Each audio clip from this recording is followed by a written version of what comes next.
came back. It's about time. I really, really, really wanted to keep reading this book. Alone, of course, by Megan E. Freeman. I just can't believe you sometimes. How could you already forget? I'm kidding. I'm kidding. I know you're just being very silly. But we should get this started, shall we?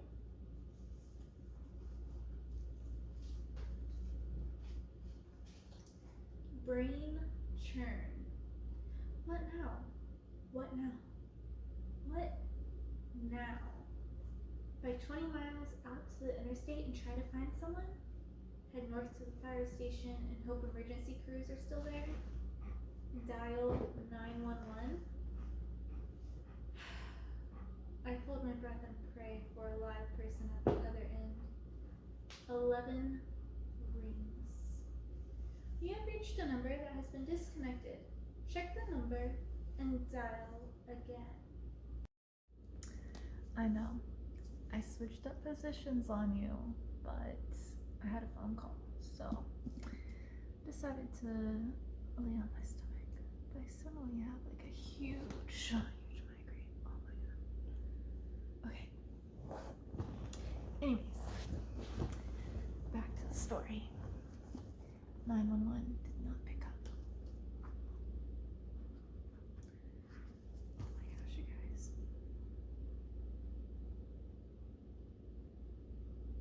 I don't understand why this is happening. Anyways. I call my grandparents in Texas. Abnormally heavy call volume. Could not be completed. Try again. Gray-faced news anchor echoes in my head. Temporary shelters in multiple jurisdictions. With all my heart, I do not want to think the next horrible thought that moves like a fast-growing cancer through my brain. The thought thinks itself anyway. What if my parents have been sent to different shelters in different places? And what if they each still think I am with the other?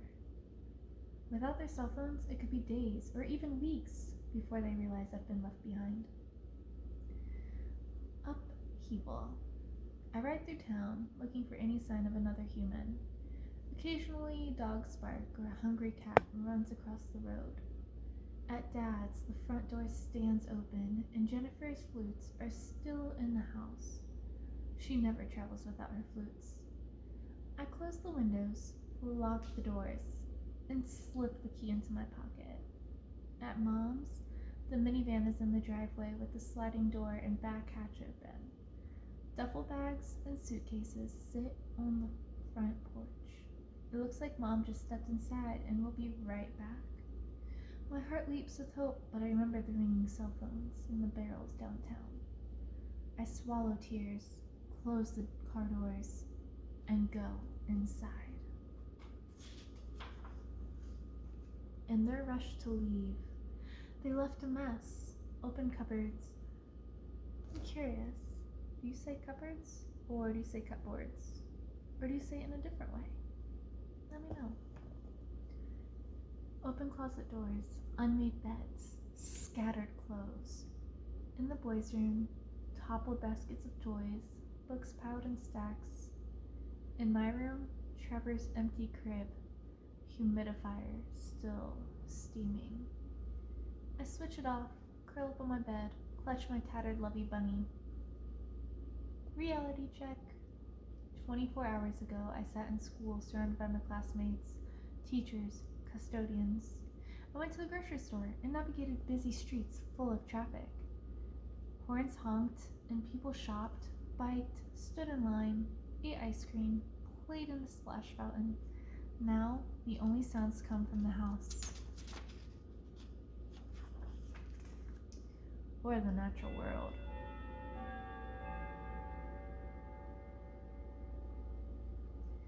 The refrigerator hums, birds sing, the house fan kicks on, but not a single car, helicopter, or plane.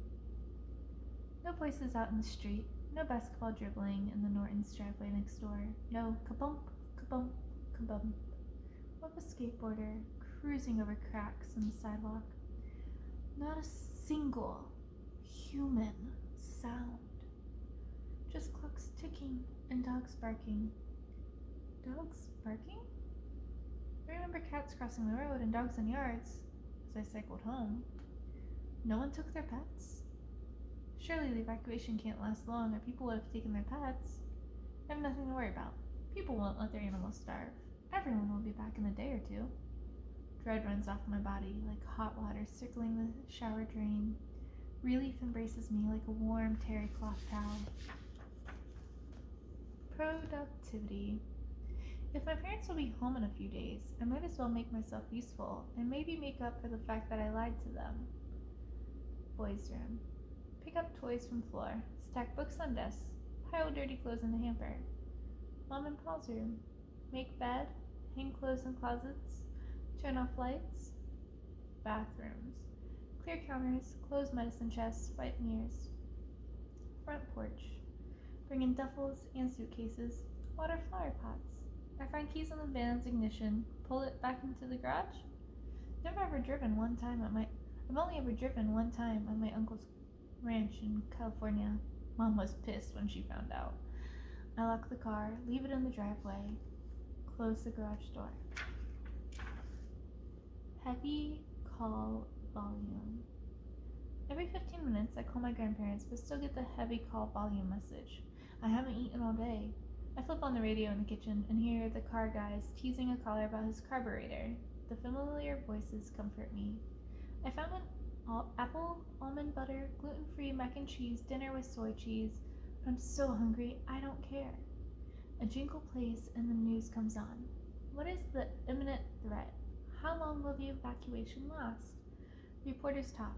Safeguard the American people, the cooperation of patriots. Descriptions of people sleeping on cots, sitting in shelters, waiting in lines. I listen for new information, but no one makes any actual sense, and it just repeats what I've already heard, adding that agencies across the eastern half of the United States are coordinating efforts to take in displaced evacuees. I chew my apple. Could there really be something right here, in Millerville, Colorado, that is a threat to me personally?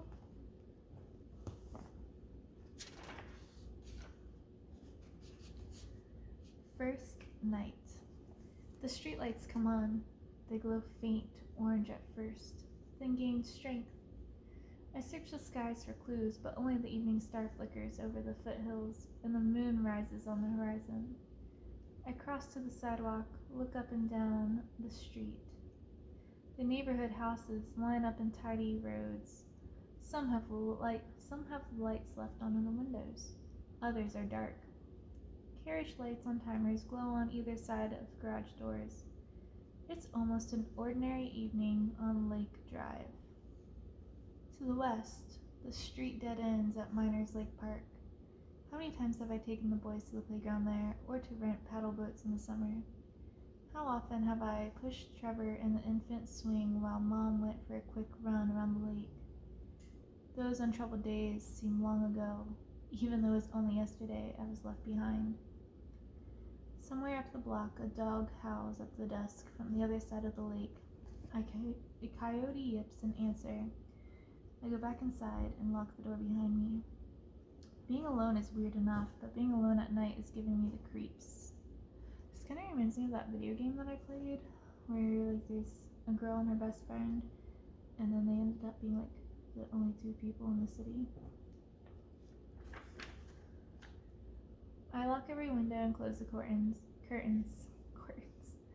Barricade myself from the ghost town that is my neighborhood.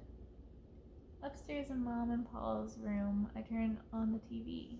Click and click. No signal on every channel. Turn the cable box off. Wait 30 seconds on again. Click over and over and over and over. I give up. Pull out the Philadelphia Story with Katharine Hepburn. Pop it into the player. Escape into the glamour and style from an earlier century.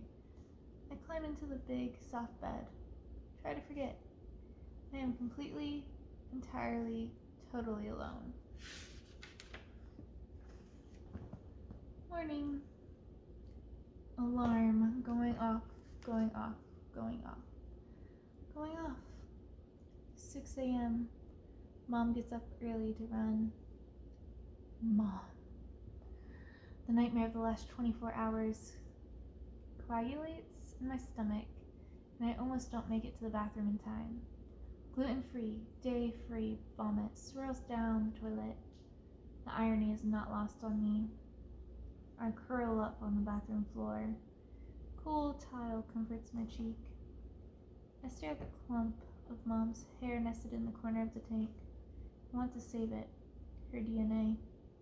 Might need it for cloning someday, just in case I never see her again. But I lie without moving and close my eyes. I conjure the peaceful voice from Mom's yoga video and try to breathe into my belly, but my belly's still clenched too tightly around my fear, refusing to let it go. Outside. Everything out the window looks exactly like it did last night. No sign of anyone. Nothing has moved. Standing on the front porch, I hear birds singing at the lake. A pair of swallows darts in and around the eaves of the house. Mother Nature doesn't seem to mind an empty town with no people. The sun still rises. The swallows go right on, sculpting their muddy nest, high out of reach. A sudden crash from the next door at the Norton's house. I pee my pants a tiny bit. Someone's over there. Next door. I pound on the back door. Silence. I use the hidden spare key to let myself in. George Norton's Rottweiler eats chocolate chip cookies from broken shards of cookie jar on the kitchen floor. He looks at me. I tell him to stay, and he does. I sweep up the mess. He sniffs around for another cookie. I scratch between his ears, and he wags his stubby little nub of a tail. I fill a bowl with water and look for dog food. George wags his whole rear end and keeps bumping into me as I take out the can opener. He gobbles every bite and finishes the water. I rub his head and belly. Poor baby. No wonder he went for the cookie jar. He gives me a little lick and whimpers. He needs to go outside. He jumps up and runs to the back door. He sniffs around the yard while I tuck his bowls into a grocery bag. I add several cans of dog food and some dog treats. I find his leash in the coat closet. I whistle when he comes to me. No need for us to both hang out alone. He wags again and does his doggy pants smile thing. He nuzzles his head under my hand. Having company feels better already. Stay put. George makes me braver, more optimistic. He runs happily alongside my bike. We clean up the mess at Dad's house and scout all over town looking for anyone or for transports passing through. We go to the park and ride and post a big handwritten sign. We hang around for a long time hoping one of the phones might ring, hoping someone might call, might find me here alone. But they are all running out of battery. I keep trying my grandparents and other friends and relatives, but no cell service yet. I stay logged onto my computer, sending emails to everyone, but the little dial keeps spinning. Looking for networks, looking for networks, looking for networks. I debate riding 5 miles over to Lewistown or all the way out to the interstate to see if I can find anyone. But according to news reports, the entire state is evacuated. And then there's Dad's golden rule for hiking and camping. If you're ever lost, stay put. Ensure proper supplies for warmth through the night, then wait for help to come to you. Technically, I'm not lost. I know exactly where I am. Is this a stay put time? What if I leave to find help and I do get lost or hurt and everyone comes home and finds me missing? Following Dad's rule seems like the smartest thing, at least for now. I stay put. Third night, we curl up on Mom's bed to binge watch a box set of I Love Lucy. Oh, I love Lucy, don't you? George takes over Paul's pillow. Under normal circumstances, this would have never been allowed, but I prepared myself to face the consequences. He whimpers in his sleep, twitches his paw. I lean on his broad back. He grunts, exhales loudly. Oh gosh. Contagious, I guess. Then the power goes out. Television dies. Lights switch off. The whole house, silent and dark. George lifts his head as I cross to the window. I don't see anything imminently threatening. Neighborhood is black. Garage carriage lights are out, and street lights and lights down the block at Lake Playground. Only light is faint, while white glow of solar-powered garden lights lining past the neighboring yards. George whines, puts his head down. His eyes follow my shape as I cross the room. In the kitchen, I find a flashlight, candles, matches. I light 6 candles in the wrought iron candle holder in the dining room. I light votive candles in the living room. Ambiance, Mom would call it. Do you say ambiance or do you say ambience? A little candlelight to set the mood. Every national crisis needs a little romance. Dark. Outside, the moon hasn't yet begun to rise. The constant glow in the skies above Denver is gone. The dark skies clear and stars shine loudly. I haul a comforter into the backyard. Oh, I'm getting tired. Oh, I wasn't expecting that. Pull the hammock, stand to the center of the grass. George sniffs his way around the edges of the yard, explores dark corners, nighttime smells. Coyotes yip and cry over near the lake. George perks up, gives a low growl in the back of his throat, trots to the fence, barks a whining. I whistle, and he comes to me, tall and alert. I sway back and forth. I remember long nights on backpacking trips with Dad, high in the mountains and far from the city's light pollution. I love Cape Venus, see the misty band of Milky Way, tearing rip in the inky night. I wish Dad were here with his telescope and his astronomy app to identify everything I'm seeing in the sky, to help me pinpoint exactly where I am in the universe. This must be a different part, because it says exploration. It's a noun, act of investigating, examination, search for natural resources. But you know what? I'm so tired.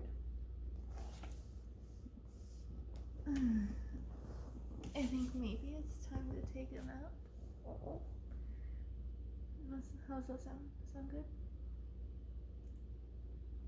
Okay.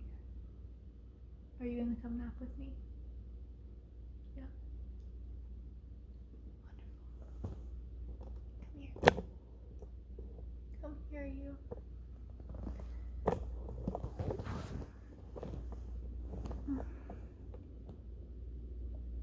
It's okay. We can get some good sleep. Just rest. I'll finish the next part. Soon. Okay. Much love, sleep well.